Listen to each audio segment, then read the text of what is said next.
Mummy શાનું શાક બનાવ્યું? તુરિયા પાતળાનું શાક બનાવ્યું. તુરિયા અને પાતળા એકદમ મસ્ત ટેસ્ટી લાગે. હા એ તો ખાવ ટેસ્ટી તો લાગે. રોટલો ભાખરી ગમે તે જોડે ચાલે. એવું કેવી રીતે બનાવ્યું? એન્ડ શીખવાડો તને એનું આજે તુરિયા અને પાતળાનું શાક બનાવવાનું. એટલે તુરિયા ધોઈ મેં લઈ લીધા હું અને છોલી દેવાના. તમે ઓછા છોલો ને તો એ ચાલે અને વધારે છોલો ને અડધા આવું રાખતા હોય પણ હું બધું છોલ દઉં. એનો સ્વાદ અલગ આવે એટલે ભાવતું નહીં.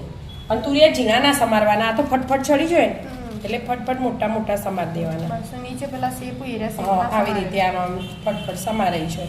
વાટકો ભરી દોતા વાટકો ભરતો સમારી દીધું. હા બેટા તેલ મેળવી દીધું વઘાર માટે. આ શાકનું થોડું તેલ જુઓ થોડું વધારે જોવું. હા એકલામ જીરા વઘારીએ ને તો એ ચાલે. રહી હોય તો એ ચાલે. આપણને ઈચ્છા હોય એકલા જીરામાં જ બનાવવા હોય તો જીરામાં બનાવવાનું. રહી નહીં નાખવાનું. રહી નહીં એડ કરવાનું. રહી જીરું. હા અને આદુ લસણમાં મરચાં તૈયાર કરી દીધા અમે. મીઠો લીમડો પાડો. હા હવે હિંગ એડ કરી દેવાની. થોડુંક લીમડું એડ કરી દીધું ને.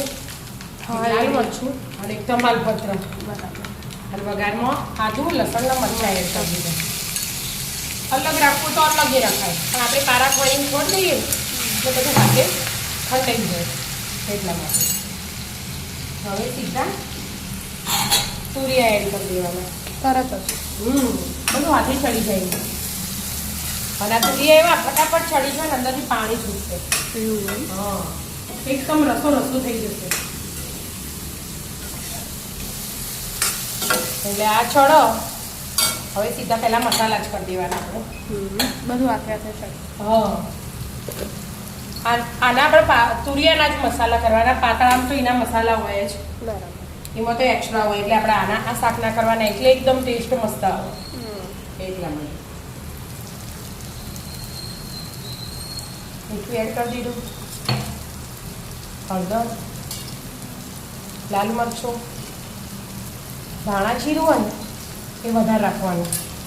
રસોવાળું હોય ને આજે શાક એટલા માટે. ચડવા દેવાનું. હા હવે ઢાંકી અને ચડવા દેવાનું. હમણાં હાલ આવડા ટુકડા હોય ને 5 મિનિટ પછી જોઈશું ને તો આના અડધા થઈ ગયા. ગેસ ધીમો કરીને હવે ચડવા દઈએ. ઢોકી દઈએ. ચડી ગયું કે? જો આમાં પાણી છૂટે ને એટલે તેલ ઉપર જ જાય છે. પણ હજી આ આવશે ને આપણે આનું કટિંગ કરીએ. આપણે જેવા ગોળ ચોરસ જેવા કાપવા હોય ને એવા કાપી દેવાય. આવી રીતે કાપી દેવાના બધા. શાકમાં જોવું એટલા એડ કરવાના. 2 ટુકડા કરી દઉં ખાલી. એના 2 ટુકડા કરી દો. હા એટલે ખાતા પાકો. એટલે ખાતા એટલે જ ને. હવે એડ કરી દેવાનું. હવે થોડું પાણી એડ કરી દેવાનું શાકમાં. હા પાણી ના એડ કરીએ તો એ ચાલે. થોડું કર્યું હોય ને તો પાતા અને તુરિયા બધું એક થઈ જાય એટલા માટે. બરાબર. સહેજ ગરમ થાય ને પાણી આપણે મસાલા તો કરી દીધા. ગરમ મસાલો એડ કરવો હોય તો કરવાનો, ના કરવો હોય તો કોઈ નહીં. થઈ ગયું ગરમ જો. બબલ ખાવાનું. હા હવે આ તુરિયા એડ કરી દેવાના. પાતળા એડ કરી દેવાના અંદર. શાક મસ્ત લાગો.